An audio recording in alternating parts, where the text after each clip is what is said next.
Welcome to Processing Out Loud, an Intel Innovation Conversation. I'm your host, Madeline Littrell, and today we'll be breaking down some of the biggest topics discussed this week at Intel Innovation. Learn more about our work with the developer community to build cutting-edge AI and network solutions that are redefining the digital frontier.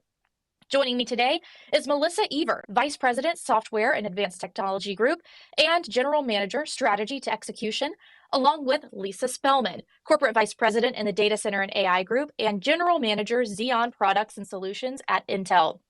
Join the conversation. If you have any questions for our panel, feel free to tweet them out and tag us at hashtag Intel Innovation. Again, that is hashtag Intel Innovation. All right, y'all, it has been a big week. Lisa and Melissa, this first question is for both of you. Of everything discussed this week for developers, what excited you the most? Thank you, Madeline. I just had to, make sure I was unmuting Always in the that right mute spot. button. I know. Hey, this is exciting for me. It's actually my first time doing spaces. So thanks everyone for listening in and looking forward to the engagement. It was actually a super cool week.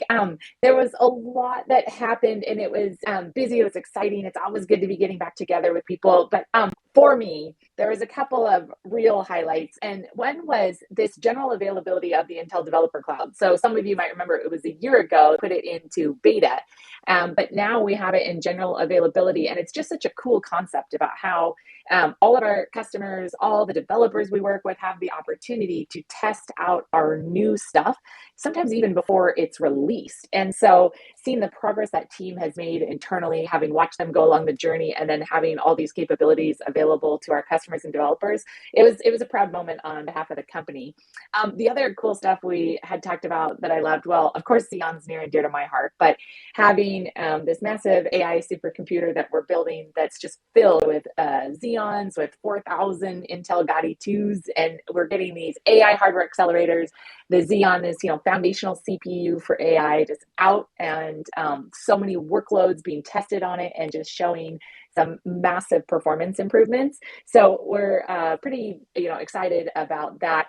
And then, we did have the chance to share that one of my babies, one of my next generation Xeon CPUs, we're going to launch that in December. So that December 14th is the big day.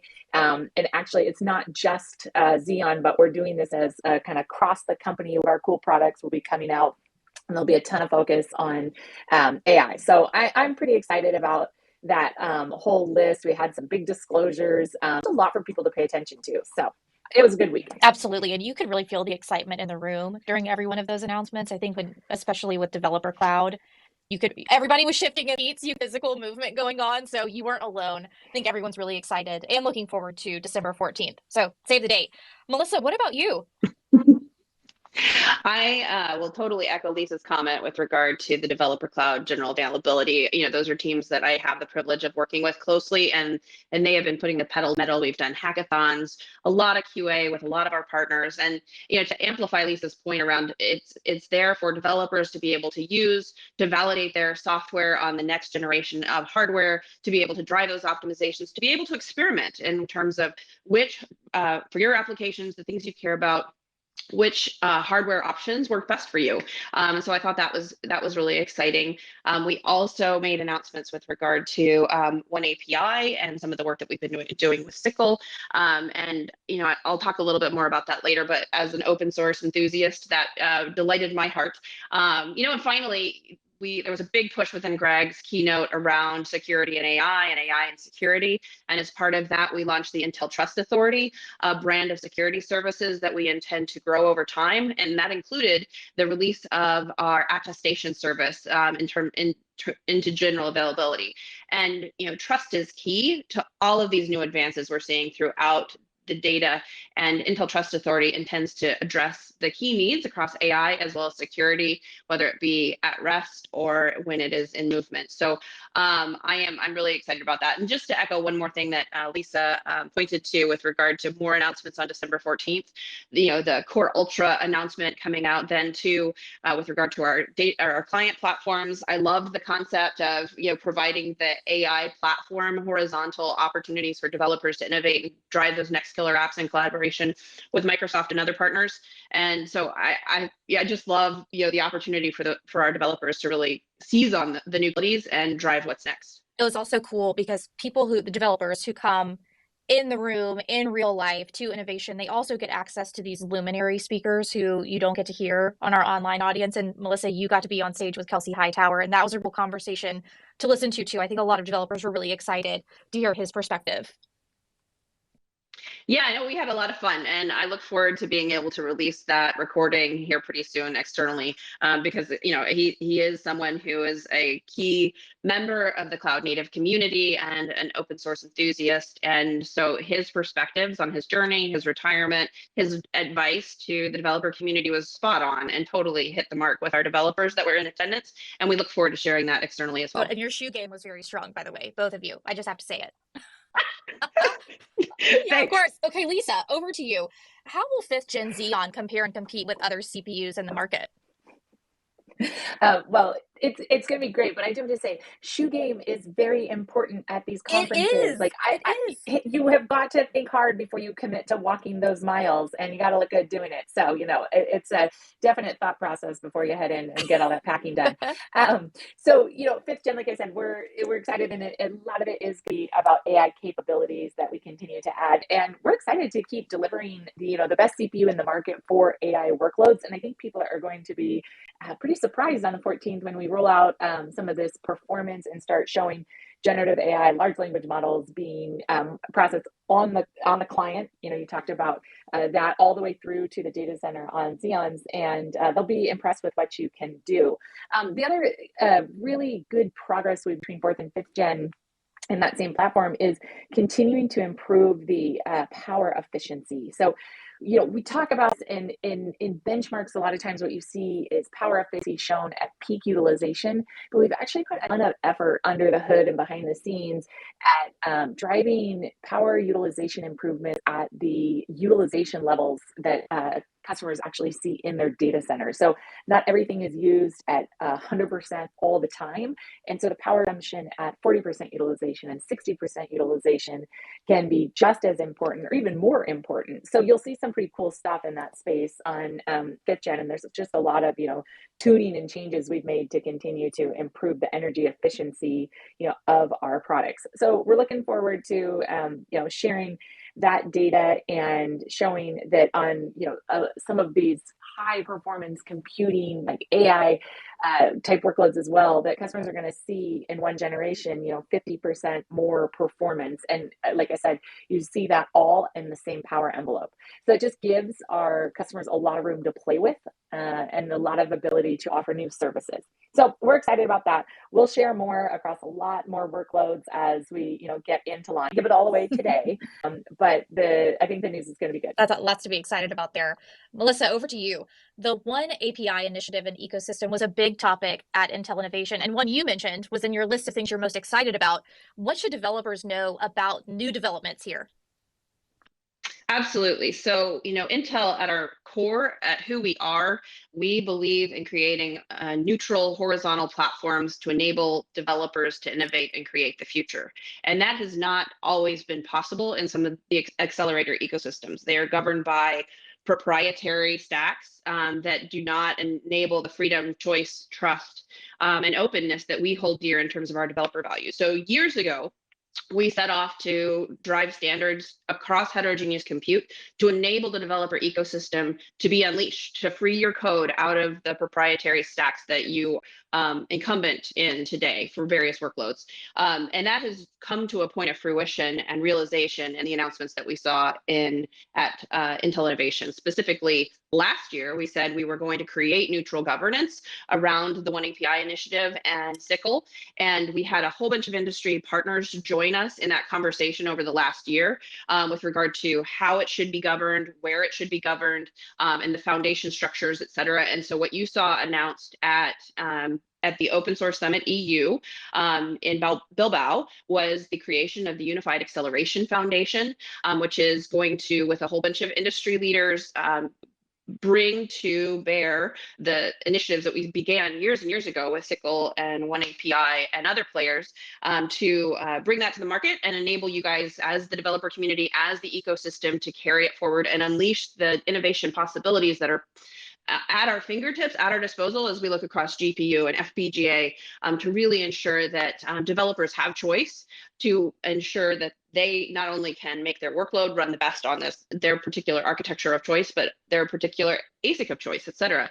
So we're really, really excited about the full open sourcing of all of these things that we have worked so long and hard for. And we hope that more people will join the conversation, join the foundation, get involved in the community, and help us create the future that we all want to see. Well, and looking at Greg's keynote, when he flashed that slide and you saw the logos of all of the other partners and participants, it was truly impressive. I mean, this is a growing movement. It is, and it has to be, right? This is, whether it be academics, whether it be government institutions, whether it be all of these industry players, it is only going to be through the collaboration of all of us that we can define what true horizontalization means with regard to platform choice to enable and empower our developer community. And so all of us have to be at the table to create future. And I'm just super excited to see that neutral governance under the Linux Foundation initiated. I love that. All of us need to be at the table to create that future. Lisa, let's change gears over here. It seems like there's a lot of excitement around Intel's 2024 Xeon products. What exactly is the difference between a P and E core? Why did Intel go in this direction? And also, by the way, when Pat announced on day one an E core with 288 cores, how is that even possible? It was a pretty exciting moment. I am not going to lie. And 2020 is shaping up to be just a monster year for us. We have a lot of products coming out. We are covering just the whole of the compute space from top to bottom. And it's a lot of stuff that we've been working on and with our customers getting ready for. That 288 core, it's called Sierra Forest. That product was a particularly proud moment for myself and the whole of the Xeon team that has been working, really hard to not only bring that to life, but also keep it under wraps. There are no secrets in this industry. And so the fact that we were able to kind of have a little surprise out there was actually a lot of fun. So when you look at that, what's the P core? What's the E core? What are we doing there? The first part is that I'll share is the P and E core share, a bunch of features, a lot of the same instruction set and architectural foundation. And that is all done in order to make life easier for developers. It's not like an entirely new, architecture that requires them to rewrite all of their code, redo all of their software. So you get this great software compatibility, but you also get some different design points and capabilities. So when you're using the P core products, you're getting that, peak per core performance. You're getting that AI performance, that high performance computing, those workloads that need the most acceleration and are optimized for that, just highest performance per core and driving compute intensive workloads. When you're using the E core products like that Sierra Forest, you're obviously getting a lot of density, 288 cores in one socket, and it's optimized for that high throughput and that high performance per watt and just that extreme density. And this is really for workloads that are serviced in like a compute and scale out type of world. So we just give this range of options to our customers that they've never had before. And the team's pretty excited about being able to tackle that. The other thing, we're trying to make it as easy as possible for the industry to take advantage of both of these is that we're delivering them in what we say or call the same platform.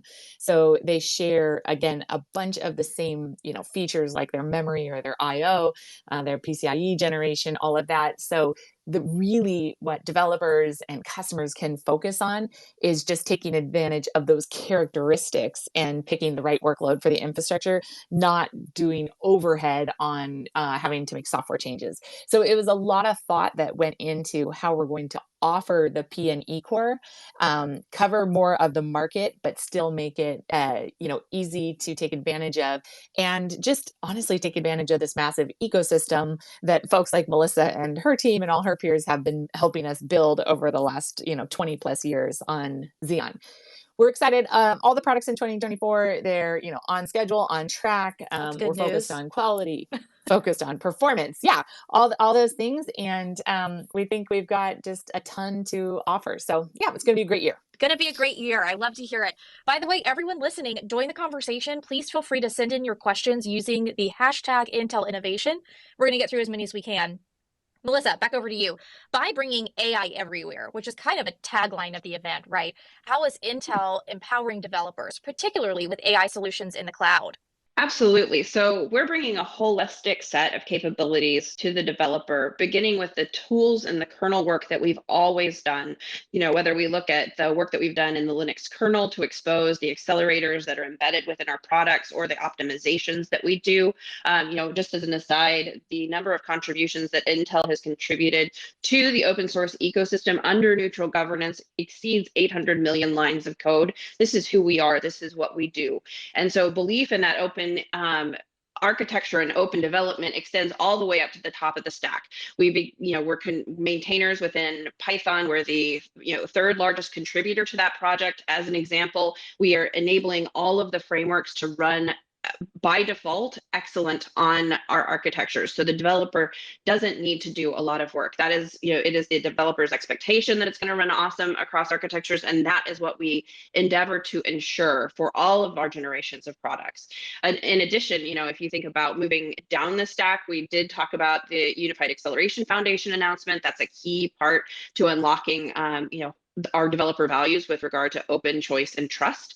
Additionally, we talked about the developer cloud, where you can run all of those tools, all of those frameworks on Intel architectures to experience what does your workload perform like? How might you harness the value of our silicon that is available today, no waiting for delivery in a year sort of thing. You can get your hands on it right now. Additionally, we have other programs. So the Lakeoff program evangelized, and this is a program that's targeted at startups to be able to harness the developer cloud and really bring those large language model and AI workloads, experiment with them, et cetera. So you really are trying to look at the holistic developer journey, ensuring that the best tools that the industry is consuming are optimized heavily for Intel architectures. And you, as the developer, own the choice with regard to both your software implementations and hardware implementations, and can optimize for whatever it is that you need to do to get your stuff to market the fastest. Melissa, I want to stick with you and double click on Intel Developer Cloud. We got a question in from one of our listeners who is a software developer. And this listener asked, what are the key advantages and use cases of Intel Developer Cloud for developers and businesses looking to leverage Intel's technology and resources? So it's a great question. This is intended to be a platform by which you can experiment and you can test and validate. So, as a developer, as a software company, your value is rendered to your users through differentiation, through service quality, through performance. And so really understanding what can I do to ensure that I am differentiated versus my competition means that you may want to be time to market with our next silicon offering, such that you can have a time to market advantage with regard to performance versus your competition, right? So you can bring those workloads to the developer cloud, test them on Gaudi, test them on Xeon, test them on our max GPUs, et cetera, and determine, hey, this is the best hardware for me, for my workloads that I care about. Here's the tools that are at my disposal to do the optimizations. And you can do that with the security of knowing that your data is your own. You don't have to make those massive investments in the full array of hardware. You can experiment and test and validate and optimize, all with the intent of having that time to market advantage versus competition. Thanks. Let's go over to Lisa. Adjacent to that, every customer has unique considerations. How is Intel addressing inference and training across the continuum of AI workloads? Honestly, my answer is actually just a continuation Right. of what Melissa, Yeah. Melissa was saying. The developer cloud is one way, just giving people that head start and getting in there. You guys know me, I could talk about hardware all day. I am excited at the way that Intel is positioned in this space, having so much innovation that we've put into the client and the PC side in order to make the laptop, the PC, the AI hub for so many personalized compute services, and then going edge to the data center, cloud, across the network, using Xeon for all levels of both training but out a ton of inference, and then having both, like Melissa said, our GPUs and our Gaudi line of AI accelerators that are available for that super intense training. And for those of you that are interested in seeing, how it compares, you can look at things like MLPerf. We just did a round of results there and testing, and it gives lots of great information about, what are those, configurations, what the compares are, how, we stack up versus competitive offerings. But if you look at what we're really focused on and really driving in order to deliver both inference and training across AI workloads for our customers, it's at the software. I mean, that is the most important thing. You could look across some workloads. When we launched 4th gen Xeon, the one we're selling right now, and we were showing a 5x improvement gen over gen on some certain AI workloads because we added that AMX extension. It's a AI acceleration built into the hardware. Since launch, some of those same workloads are at a 10x acceleration. No change to the hardware. So it's the exact hardware you've had, and you've increased that performance. That's all through software work and working with those in the industry, working a ton with Hugging Face, working on optimizing Llama 2 models, like just getting under the hood, figuring out what all those tweaks and tunes are that we can make that turn on like really significant performance and actually allow customers to continue to optimize for more and more and more parameters. So that's the stuff that gets me pretty excited. I like to joke that it is buying a Xeon is like the opposite of a new car. So a new car, you drive it off the lot, immediately it loses a bunch of its value because it's now a used car. Xeon's more like a fine wine where it gets better because you're continuing to drive these software advancements that pull out even more performance from every bit of hardware that we put together. So we're looking at the whole thing from an end-to-end perspective, and we're uniquely positioned in the industry from that perspective. And I think you're going to continue to see a lot of great development and innovation on the software side to help customers and developers pull more through. I love that metaphor, actually. Cheers to that, Lisa. I'm going to use that. Cheers. Yes, exactly. All right, Melissa, what are your customers asking for in terms of future capabilities in AI, ML, and big data? Thanks. There's a wide array of things that our customers and our partners and our ecosystem players are asking about with regard to the future of AI ML. Specifically, the desire for having choice with regard to programming model. The number of times I hear the phrase "over a barrel," is non-trivial. So really enabling that choice, and that's we've talked about the power of some of the announcements that we made this last week.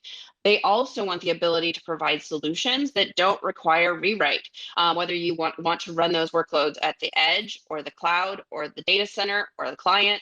They want it, whether it's on-prem or in the public cloud, they want the ability to run those workloads where they need to based upon the needs of their users at that time. And so being able to have that heterogeneity, but abstract it such that it, from an Intel perspective, and more so now to the work that we're doing, an ecosystem perspective, that can be realized. 48% of developers are targeting heterogeneous systems that are using more than one kind of processor, right? And these workloads need to be able to navigate all of that complexity. And finally, there is this realization that we are at a dawn of AI.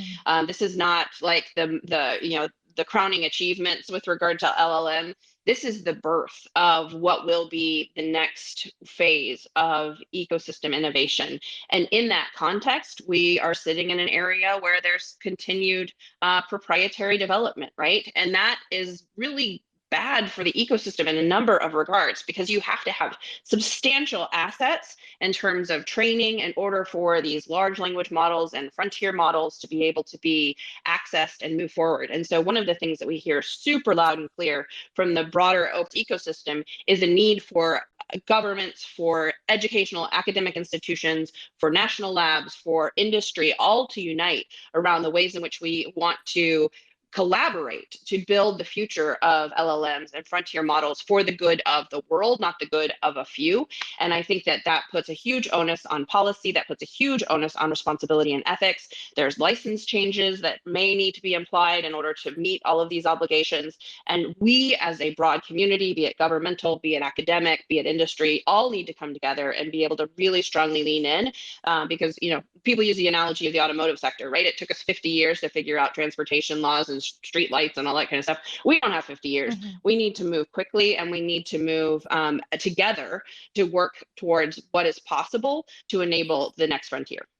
Thanks. Lisa, I know we only have a few minutes left, so I'm going to jump down to a question we got from online. Considering the recent performance results for AI on Xeon, what are some of the misconceptions of running AI on a CPU that need to be dispelled?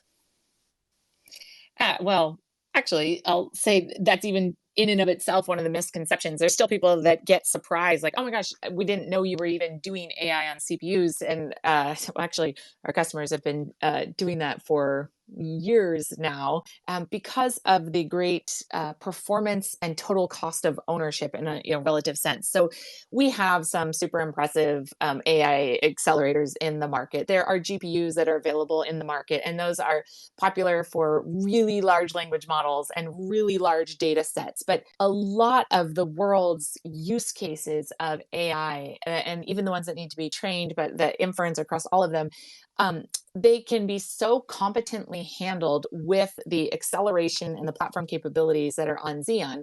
And the beauty of that is that you get this amazing total cost of ownership. So we have done all of that software work, like we said, and hardware, pulling it together, all the fine tuning to be able to hit the deployment criteria. And so sometimes that can come in token latency requirements, like how fast is your generative AI responding?